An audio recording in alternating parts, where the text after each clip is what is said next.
Hugh Freeze loves where his starting quarterback is at right now in fall camp, but will that equal a ton of passing yards to start the season?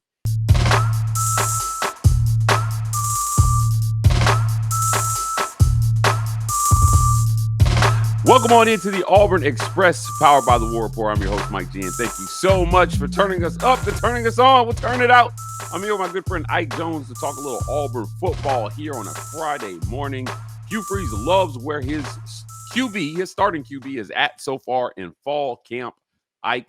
But will that equal a ton of passing yards through the first quarter of the season? We'll talk about that. And then in the second half, we'll talk about the implications of a high-passing, highly efficient Jackson Arnold on Auburn season. But let's start at the top here. You're going to be in Waco for this one. I'm excited for you to go down there. I've never been to Waco. I haven't either. I assume they will be plenty hospitable to all people wearing orange and blue on August 29th when Auburn goes down there to try to get their first win of the season. This is a pretty good test, I think, for Auburn here in year three. But before we started recording, we talked a little bit about that Baylor defense and what kind of challenge they'll represent for Jackson Arnold passing the ball. And everybody I've talked to, Ike, says that they don't know how Baylor's going to cover these receivers. And Jackson Arnold should be set up not necessarily to have a field day, but to have one of his better days as a college quarterback when he goes out to Waco. Yeah, I mean, listen, I had the opportunity to sit down and talk with Grayson from over at Sikkim 365 that covers Baylor. And he said the same thing, that really the challenge for that Baylor defense is going to be their ability to cover the Auburn receivers because of how prolific that receiving core can be. And so they're going to have to figure out how to heat up Jackson Arnold, right? And this is something that has been the story for Auburn quarterbacks for the better part of the last, 7-8 seasons. Figure out a way to put pressure on the quarterback so he doesn't have the opportunity to make the decisions. How quickly can Jackson Arnold analyze where the pressure is going to be coming from and make a decision about where to go with the football, because he should have a litany of options. That's really the challenge here for Jackson Arnold. It's processing the game, seeing the field, getting the ball out quickly. Now, Hugh Freeze in his press conference this week said that the ball is coming out pretty quickly for Jackson Arnold, which I think is a good sign if you're an Auburn fan to know that in spite of the fact that he was pretty much just named a starter before he stepped on campus, there wasn't much of a QB competition, that he is still progressing. Now, Hugh Freeze received some criticism this offseason for telling the world that he told his defensive coordinator to take it easy on Jackson Arnold to make sure that he leaves practice with confidence. He said the goal is to leave practice with confidence from the QB position. But Baylor's not going to take it easy on him. Right. Or at least they're going to try not to take it easy on him. Now, do they have the horses to stop him? I think that is going to be the question here. What does that look like on paper, you think? When you look at Jackson Arnold, the numbers suggest there weren't a ton of 250-plus yard games. Now, it was a different system. The wide receivers were all hurt last year. He gave up the starting job for a little bit. I have to think that the things that happened at Oklahoma are not a basis for anything that's going to happen at Auburn, really. You might as well just wipe the slate clean as far as I'm concerned. I'm not sure that anything that happened at Oklahoma matters in terms of what he's going to do at Auburn. Yeah, I mean, it's difficult to take the situation at Oklahoma and figure out how much of that is going to apply to who Jackson Arnold is or who he can be as a collegiate quarterback, just because of the things that you mentioned. There's just so much, the amount of tumultuous situations that were happening with that offense at Oklahoma put Jackson Arnold in a position that, listen, the head coach came and talked at SEC Media Days and admitted as much, didn't set him up for success. So it was going to be difficult for either of those quarterbacks, not just Jackson Arnold. I think that's the thing people forget. It's not as if they replaced Jackson Arnold and all of a sudden the Oklahoma offense started to blossom. It was still pedestrian because the issues were pervasive along much of that unit with injuries at the offensive line and wide receiver. So having a quarterback who is a little bit more athletic and Michael Hawkins allow them to do some different things in the run game. And that's not to poo-poo on Jackson Arnold's athleticism, but Michael Hawkins is a more athletic quarterback. But it didn't fix their offense. So if the problem were Jackson Arnold, then they went to somebody else and it got fixed. It wasn't the issue, right? And so, yeah, it's difficult to take what you saw on film and apply that holistically. What you have to do is figure out how much of this stuff is Jackson Arnold, how much of this was the system, how much of this was the personnel, and the things that are problematic, how much of that can be fixed in short order as he gets into game 1 versus Baylor. Yeah, look, Oklahoma dead last in the SEC in passing yards per game last year. It was anything that couldn't go wrong. It did go wrong for them in the passing game. It started with all the injuries at wide receiver. Auburn is built to withstand a injury or two at wide receiver and keep it pushing. Now, we've talked about Cam Coleman, but Eric Singleton Jr., I think is going to be, I hate to call him a safety valve, but, from the slot, he's a guy I think that Jackson Arnold will look for quite a bit in this system, just making easy throws and watching Eric Singleton turn short passes into long gains. Yeah, I mean, that's absolutely what he has the ability to do. We saw that when he was at Georgia Tech, his ability to, play at a lot of line up in a lot of different places and be utilized in a lot of different ways. We know what this Hugh Freeze offense can do with a dynamic slot receiver. We saw that last season with Malcolm Simmons and his ability to go and make plays from the slot.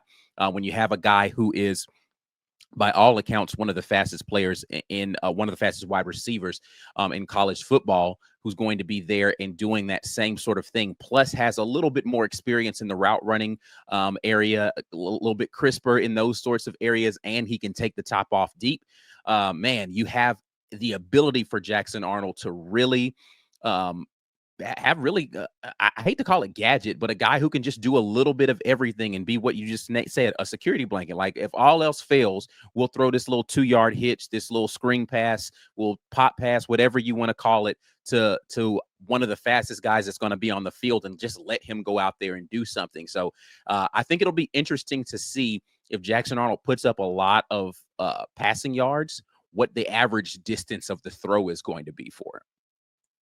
Yeah, that average yards per throw is going to be an interesting number. When you look at those numbers in the SEC over the last couple of years, the better quarterbacks somewhere between 9 and 11 to 12 yards per throw.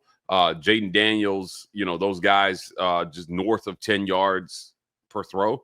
And those are really, really good numbers. I mean, that's a first down every time you complete a pass. So yeah. If Jackson Arnold is doing that, Auburn's going to have a really, really, really good season.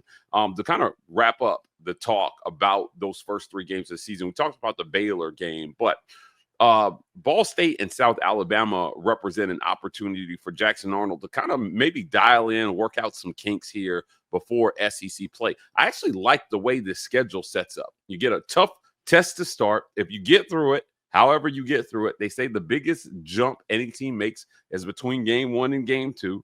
So you get the tough test up front, and then you get a couple games to figure it out, and then you hit the road, man, to Norman for the first time ever in college football history. What do you see in those games after Baylor? Do you see him running up the numbers? How long does Hugh Freeze even leave Jackson Arnold in? I just did a segment recently talking about Deuce Knight. I think you got to get Deuce Knight out there, man, early in this one and show the world what the future of Auburn at quarterback is if you're Hugh Freeze. Yeah, I think how long Jackson Arnold stays in the game versus the first test there at Ball State is going to be dependent upon how well he played at Baylor, right? And win or lose, if Jackson Arnold played well at Baylor, I don't know that you need to see a ton from him in game 2, right? You throw him out there, you get out there to a comfortable lead because you should be able to get a comfortable lead versus that team, and then you let your second and third string quarterbacks take over there. And so how many yards, that's where you run into, like, I don't know how many yards he's going to actually get in that game because, again, it's going to be heavily contingent, I think, in how well that offense produces on the field versus Baylor. If they struggle to move up and down the field, you may see Jackson Arnold a bit more in game 2.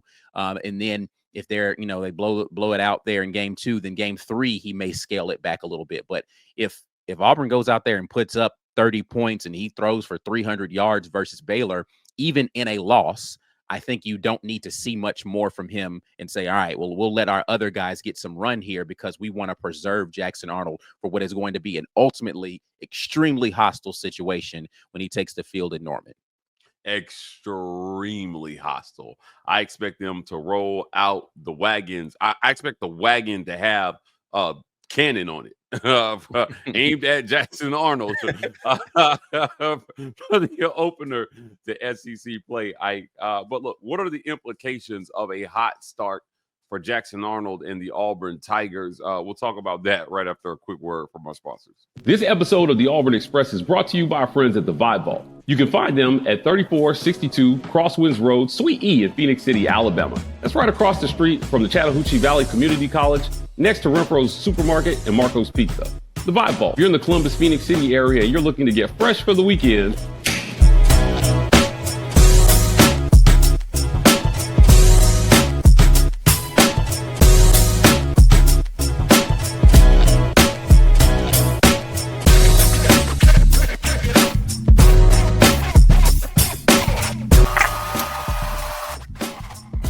get fresh for the weekend with the Vibe Vault. Not just barbers, lifestyle consultants.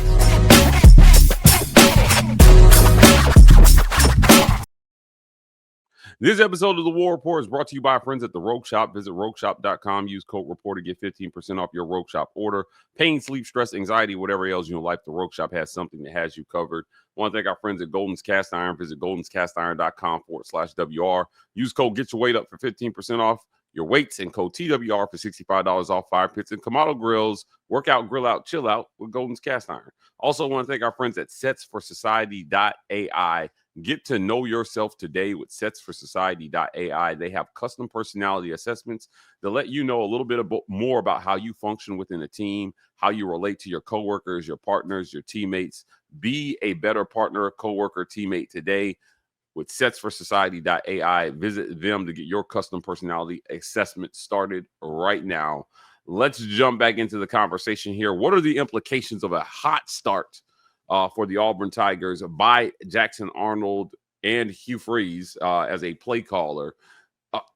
I think the implications are you're figuring out whether you're running this offense through Jackson Arnold or maybe through your run game with Damari Alston and Jeremiah Cobb.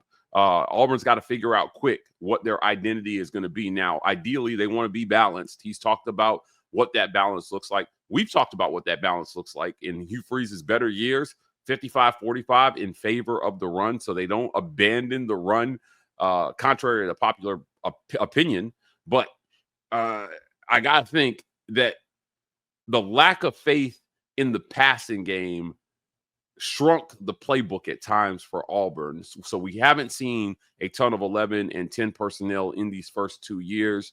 And the implication is they're going to use the whole playbook this year. I think they use the entire playbook this year. And you see potentially a completely different Auburn Tiger team than we've seen offensively the first 2 years. Yeah, I mean, if you get off to a hot start, I think Hugh Freeze talked about his quarterback leaving practice with confidence. I think he wants to leave game one with confidence in his quarterback, right? Like, can his quarterback pay that confidence back to him as a play caller to say, okay, you're absorbing what I need you to absorb? Because make no mistake, Dave Aranda is going to try to get exotic in that first game with Baylor. We've talked about maybe how their defensive backs won't have the ability to cover the Auburn wide receivers. So in order to combat what they might not have in athleticism and ability, you have to do it in scheme. And he's going to try to scheme his way into confusion for that Auburn team, particularly in a loud, raucous environment there in Waco. So if you can walk out of Waco with confidence in your quarterback, it means that you can move forward into those next couple of games with confidence in your ability to expand the playbook rather than contract it and try to figure out, okay, I thought we had a good grasp of this. Let's break it back down and just go in with a small, whatever that is. You'll start to see that expand as the season progresses. The secondary mission has to be to spread the ball around as much as possible to all the different playmakers. You've got Eric Singleton and Cam Coleman. We talked about them ad nauseum, but it appears as if Perry Thompson has established himself as the other guy on the outside. There were questions about how he was doing, whether he's picking things up. Some people saw Horatio Fields go out, and we warned them and said, look, man, that doesn't mean they starting over Perry. It could mean they just want to evaluate more of Horatio because Perry's been here and you know what he can do. So you're giving Horatio a chance to go out there and do it. But Perry Thompson on A-Day looked like every bit of a wide receiver one. If he were on any other team, he might be the guy. So his maturation means that Auburn truly looks kind of unguardable no matter which side of the field. If you try to double anybody up, they should be able to get you somewhere. Yeah, I think that the wonderful thing about this wide receiver room is the ability, if they remain healthy through the entirety of the season, is just to throw bodies at you in waves, right? Like, I've been pretty consistent in saying I don't really care who starts the game. It's about when they deploy those assets out there on the field, how they're going to utilize those assets. And then the division of snaps is really ultimately what's going to be the biggest thing. But you've got Cam Coleman, you've got Eric Singleton, but it seems as if on the second level, you have basically that same thing with Perry Thompson and Malcolm Simmons. And then you can go another layer and you can go Horatio Fields and Bryce Cain, right? They can just continue to roll out waves of guys that fit the same type of athletic profile over and over again. A big body with a small shifty guy that's with speed, a big body with speed, a small shifty guy with speed. You can just do that 3 different layers on Auburn's wide receiver room and not feel as if you're going to get a significant drop off in your ability to do something out there. That's a wonderful position to be in as a play caller. Absolutely. Look, Hugh Freeze built the type of options that he knew he was going to want here for year 3. And he wanted unstoppable receivers on the outside so that it gives your quarterback some leeway. Perfection is not demanded of the quarterback. If you have pass catchers with catch radius that can go up and get less than perfectly thrown balls and haul them in, Auburn hasn't had that. And I'll tell you what, Auburn fans have been pretty clear over the years and think if it touches your hands, you got to catch it. Well, now you have those receivers.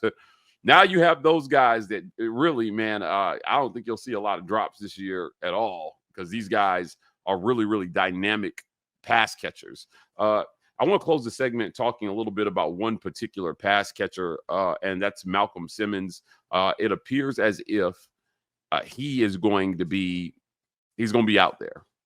But if he's not out there, what are the chances that we see them dig deep for Bryce Cain? This guy has, for all intents and purposes, Ike, done everything that's been asked of him. He's had some great camps. They've highlighted him as a playmaker last year. All we heard was about him making plays in fall camp. Perry Thompson and Bryce Cain were killing it last year. Hugh Freeze said, look, there's not a single receiver in this room we wanted to lose this offseason. That includes Bryce Cain. Do you see a role for Bryce Cain at all this year, potentially? Yeah, I mean, Bryce Cain has absolutely been the forgotten man in this wide receiver room. Came in with a lot of people really high on what his athletic ability would allow him to do. He's a guy who hasn't played a ton of football in his life, right? Like he didn't grow up playing football. He was a baseball guy, but he has all of the athletic ability. I absolutely do think that Bryce Cain can be a guy who can come in if for whatever reason they've decided internally. I know Malcolm Simmons' court date is today. So we'll find out a little bit more about what's going to be happening in that situation coming up here by the end of today through the end of this weekend. But Bryce Cain can be a guy who can come in and be that type of player again from the slot, who can be a dynamic pass catcher, who can be a speed threat, who can be a shifty receiver. You can throw the short screens too. You can have him coming on the end arounds, whatever kind of ways you want to do. And so if they need to be able to go into that bag, they've got another person that's there in that bag to be able to fit that mold. I haven't even talked about the true freshmen that are on this team, right? So again, Auburn has a litany of guys that they can continue to throw out there, and Bryce Cain should factor into that. Now, how much he factors into that, I don't know the answer to that just yet, just because we don't know what the division of reps are going to be, even with the Malcolm Simmons situation lingering. At some point in time, that's going to get resolved, and we're going to figure out kind of where everybody is situated. But I do expect for Bryce Cain to get utilized this season and for people to be able to see what the future of that Auburn wide receiver core is going to look like. Yeah, hopefully he's in there building some chemistry with Jackson Arnold and Deuce Knight here so that if they need him, that guy, he's already up to speed, and he's got the timing down with those two quarterbacks. I'm looking forward to seeing these first 3 games are so intriguing. The Baylor game for obvious reasons, but I think Ball State and South Alabama, I can't wait to see if Auburn is now the type of team that will just blow those guys out and get Deuce Knight and Sam Turner and all the backups on the field early, so that we can get a glimpse of what those guys look like early in the season. And, if you end up needing them, when you need them, that's not the first time that they're seeing the bright lights of Jordan-Hare Stadium. So right. It's going to be fun. I think this is so much fun. This season has so much potential. It's hard not to bug. Again, you had the most bug in our Boss Toss loss. I can't lie. Not a single game in the loss column. And I told people it sounds crazy, but it's not really when you look at the schedule. Yeah, listen, I give Auburn an opportunity to win every game that they have in front of them, even with the teams that they have not done well against recently, speaking specifically of the 2 major oppositions over there on the other side of the state and in the neighboring state.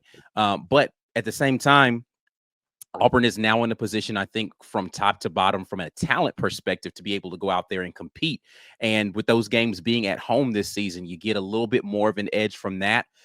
And both of those games last time they were in Jordan-Hare Stadium, Auburn had the ability to win those games, but they couldn't close. The question is, has Auburn found a way to close in those types of situations?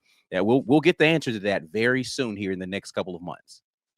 Yes, we will, guys. That's it for another great edition of the Auburn Express, powered by the WR Report. We're talking a little Auburn football here today. If you're in the comments after the video, do us a favor, smash that super thanks button. Your financial support helps keep the work that we're doing here going. As I mentioned, Ike is on the road to Waco, helping them travel in style by smashing that super thanks button. Drop us a little something with a note. Also, you can hit like and subscribe. We are the WR Report on every social media platform. TW Report on TikTok. And guys, do us a favor, go over to your favorite podcast platform, subscribe, turn on automatic downloads, helps us a ton over there. We are growing on podcast, Ike. We want to continue to grow. We ask you guys to do a lot of things, but most of all, just listen. Turn us up, turn us on. We'll give you what you need here at the WR Report. We're signing off, guys, and as always, War Eagle.